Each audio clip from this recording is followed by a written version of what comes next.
Continuando então, pessoal, nós vamos ver aqui essa questão da transparência e o respeito recíproco.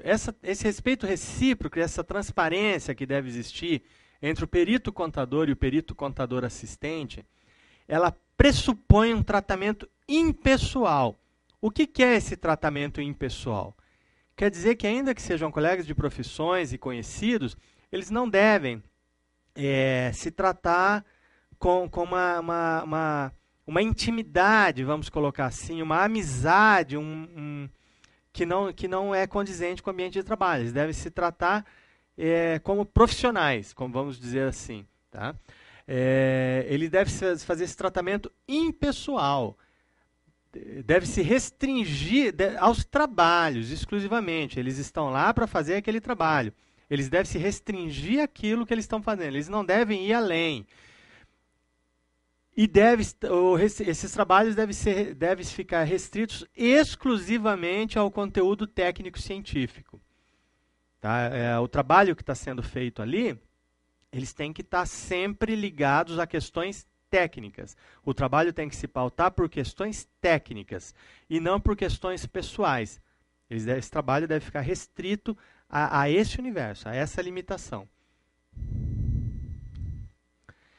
O perito, isso é importante que se diga, ele é responsável pelo trabalho da equipe dele, da equipe técnica.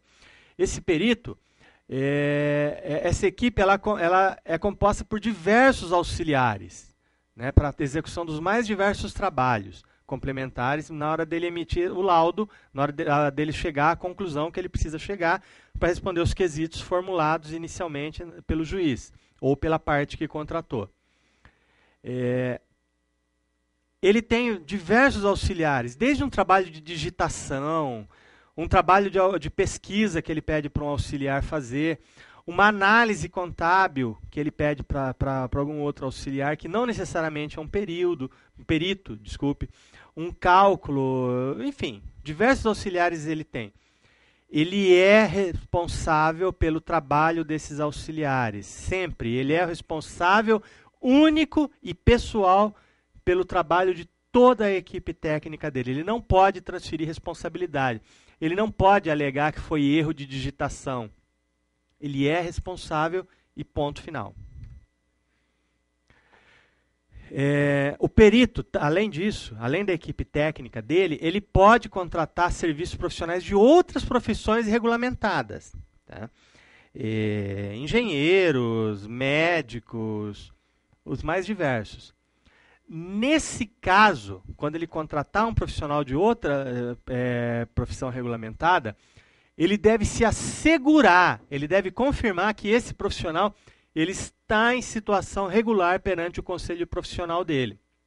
Se esse perito pedir o auxílio nos trabalhos deles de um advogado, ele deve consultar a regularidade deste advogado, desse bacharel, que seja, nas categorias dos conselhos ao qual ele é representado.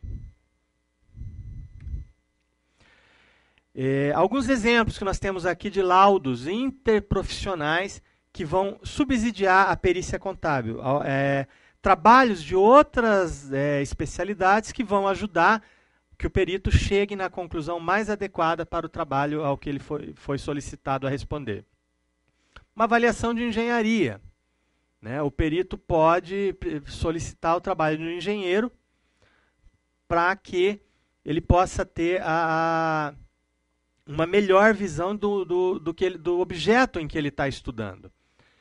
Ele pode pedir avaliação de medicina. Tá? Ele pode pedir isso para subsidiar uma perícia contábil num cálculo de indenização de perdas e danos por um erro médico, para apuração de danos emergentes ou lucros cessantes. Ele pode, por exemplo, verificar isso. Um médico, um consultório médico que porventura venha responder por erro médico, não é difícil imaginar o prejuízo que ele vai ter. E isso pode sim interessar a perícia. E ele deve pedir auxílio a este profissional. Ele pode pedir auxílio de um perito criminal, em algum documento que ele precise. Se ele precisar confirmar uma assinatura de um determinado documento, ele pode pedir auxílio de um perito criminal. um documento que ele desconfie ser falso, ele pode solicitar auxílio desse perito. Outra coisa importante, falando novamente de prazos, a gente vai bater muito nisso aqui quando se trata da execução da perícia. Quando não for possível concluir o laudo pericial no prazo fixado pelo juiz ou pela parte que contratou a perícia, o perito contador ele deve requerer a dilação, a ampliação desse prazo, mas antes do vencimento. Ele não pode esperar o prazo vencer para pedir novo prazo. Ele tem que fazer isso antes. Ele tem que fazer isso enquanto ainda está no prazo de entrega. Ele tem que pedir, no momento que ele tiver consciência de que ele não vai poder atender a demanda no prazo, ele deve solicitar uma dilação desse prazo. E deve explicar o porquê. Não é simplesmente chegar lá e falar, eu quero mais 30 dias. Não. Ele tem que explicar o porquê que ele não pôde cumprir o prazo e porquê que ele precisa de mais prazo e, eventualmente, até explicar porquê que com mais prazo ele vai conseguir cumprir.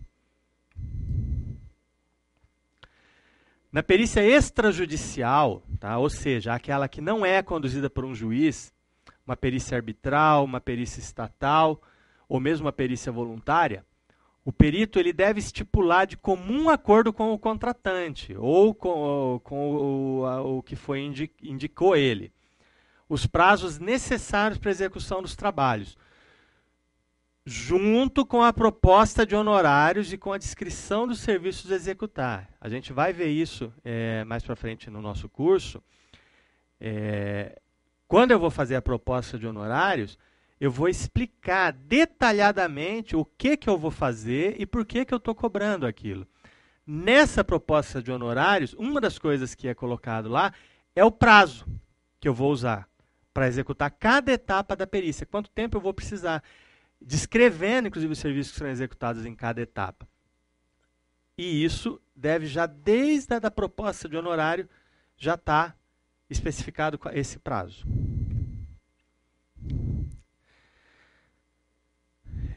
A realização das diligências para busca de provas durante o trabalho de perícia, ela é de responsabilidade exclusiva do perito.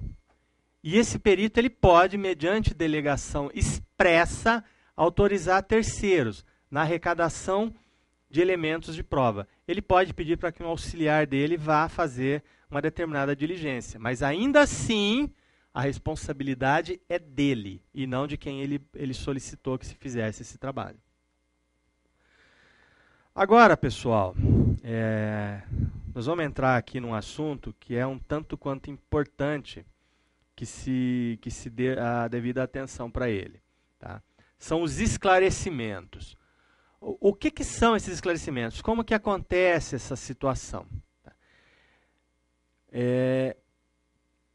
Em defesa da conduta ética profissional do perito, ele deve prestar esclarecimento sobre o conteúdo do laudo pericial. Ele deve explicar o que é aquilo. Se porventura alguém não entendeu adequadamente, normalmente o juiz ele vai questionar, ele vai pedir para que se explique melhor determinado ponto do laudo, como que ele chegou àquela conclusão. E ele deve responder, ele deve se dedicar a fazer esse esclarecimento para reforçar, para dar mais fé para a conclusão que ele chegou. O perito ele pode valer-se de especialistas e de outras áreas para a realização do trabalho, como nós já dissemos anteriormente. Desde que parte da matéria objeto da perícia assim o requer. Isso é um outro ponto importante de ser observado. Tá? Ele pode recorrer a outros peritos de outras áreas, mas não porque ele quer, porque ele acha que aquilo vai ficar melhor assim. Não, é porque o assunto sobre o qual se elabora a perícia, a matéria objeto, ela requer o trabalho de um outro perito um outro especialista fora da área de especialização do perito contábil.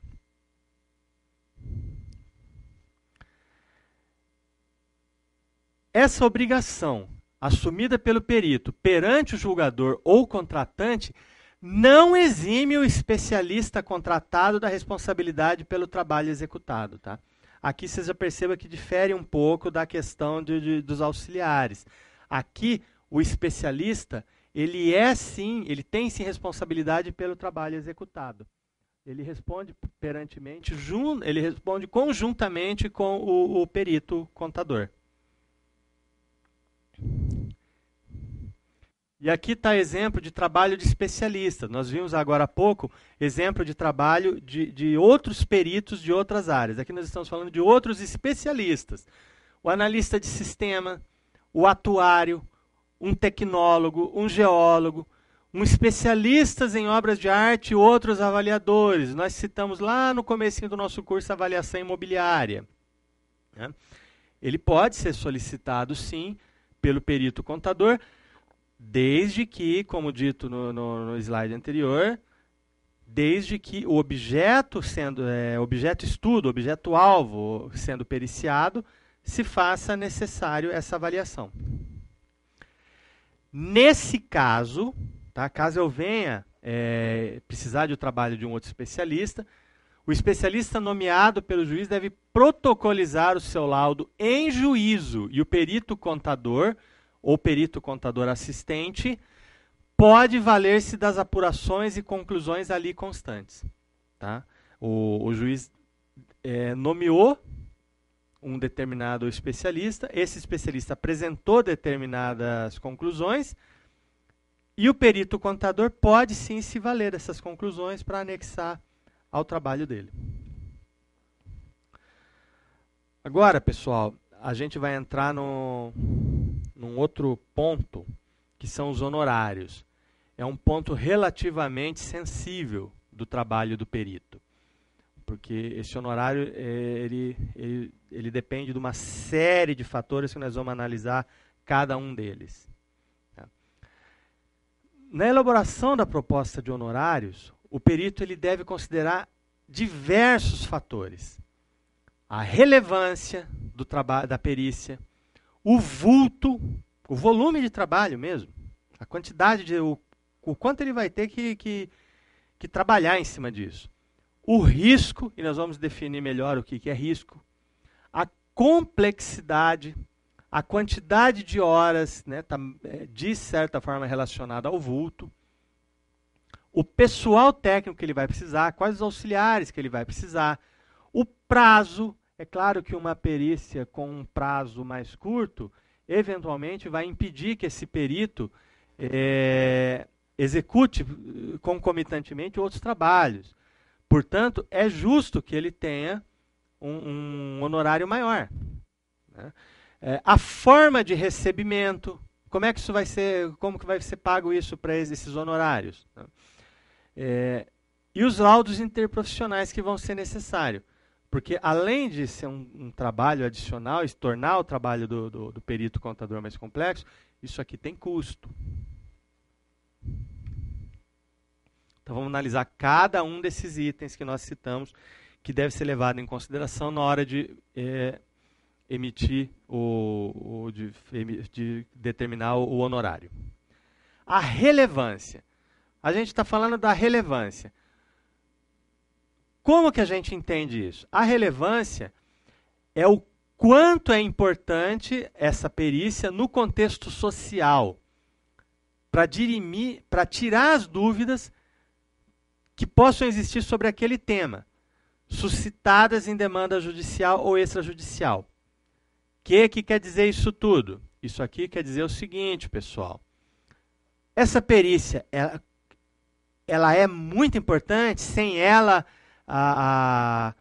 eu não vou conseguir chegar a conclusão nenhuma, ou essa perícia é simplesmente para tirar alguma dúvida, para confirmar uma opinião? Qual é o grau de importância dela? Qual é a relevância dela no litígio entre as partes? O risco. O que a gente está falando de risco? A gente está falando da possibilidade do honorário pericial não ser integralmente recebido. Ou o tempo necessário ao recebimento, antecipação de algumas despesas, se eu vou poder receber antecipadamente algumas despesas que eu vou ter no decorrer do trabalho de perícia, ou se eu vou ter que pagar isso do bolso para receber depois.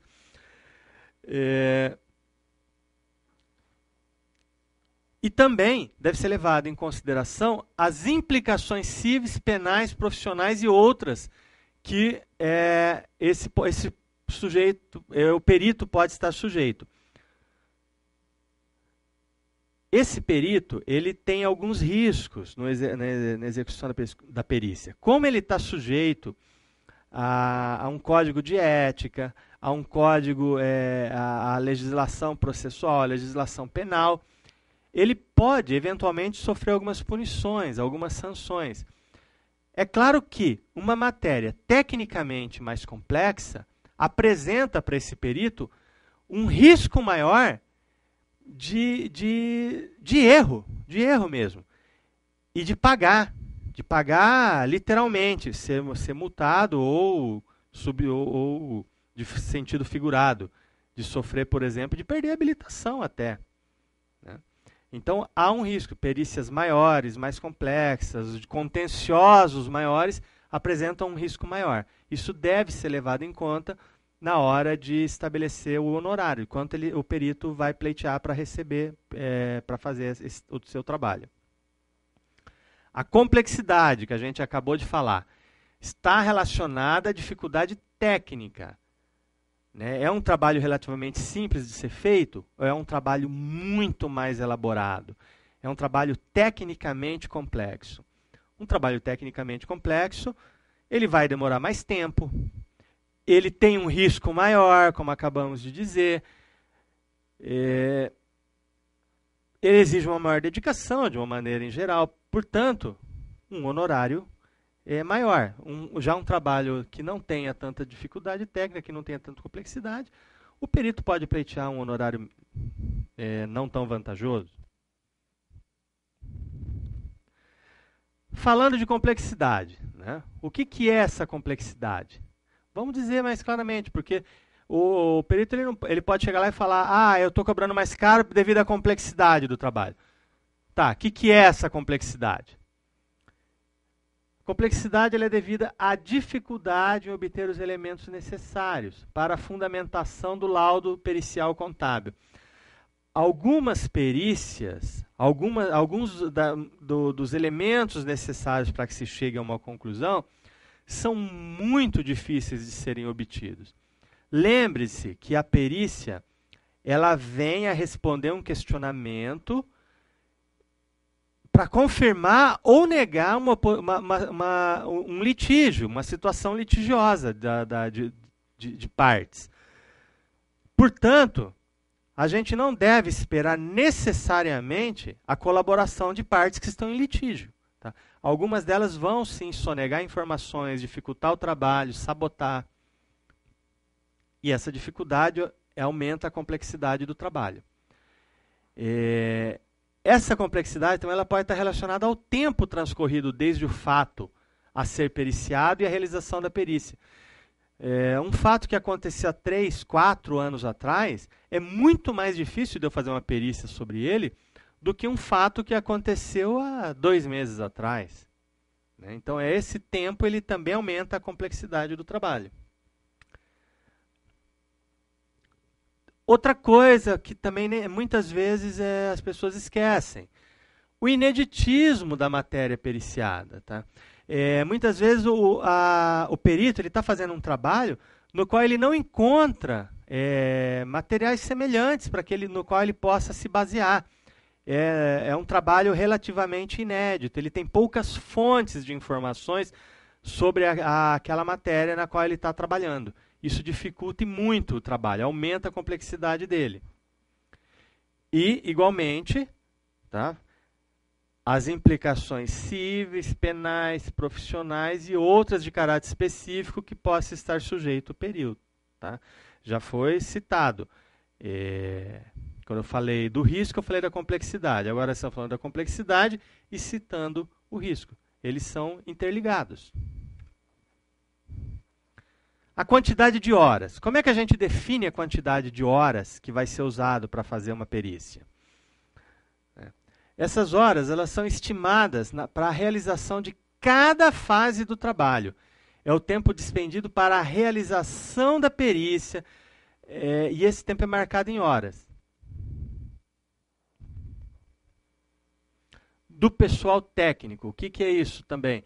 É formado pelos auxiliares que integram a equipe de trabalho do perito, estando os mesmos sob sua orientação direta e inteira responsabilidade. Isso aqui deve entrar no cálculo dos honorários. Se eu for precisar de mais auxiliares, é claro que eu vou ter um custo maior. O prazo, nós já citamos isso também. O prazo determinado nas perícias judiciais ou contratado nas extrajudiciais deve ser levado em conta nas propostas de honorários, considerando-se eventual exiguidade, ou seja, um prazo curto. Foi solicitado que eu apresente uma conclusão dessa perícia, que eu apresente um laudo com uma semana. Isso vai demandar que eu pare muitas coisas que eu esteja fazendo, ou que eu requisite auxiliares que eu tenha que esteja envolvido em outros trabalhos, em outras tarefas, para poder cumprir esse prazo que me foi solicitado. Ora, eu estou deixando de exercer outra atividade remunerada. É justo que eu receba mais por essa, para a qual estou fazendo uma dedicação acima do normal, devido à exiguidade do prazo. A forma do recebimento é outra coisa que eu devo considerar quando eu for estabelecer o honorário. O que eu quero dizer com forma de recebimento? A gente está falando do prazo médio habitual de liquidação. Tá? Eu recebo isso assim que eu termino? É assim que eu terminei, apresentei o laudo, dali 2 dias eu já estou recebendo? Recebo o cheque ali na hora? Ou não? Eu recebo isso, demora? Quando consta lá no processo que eu fui o perito, e sei lá quando que esse dinheiro vai ser depositado, judicialmente depositado na minha conta. Como que é esse recebimento?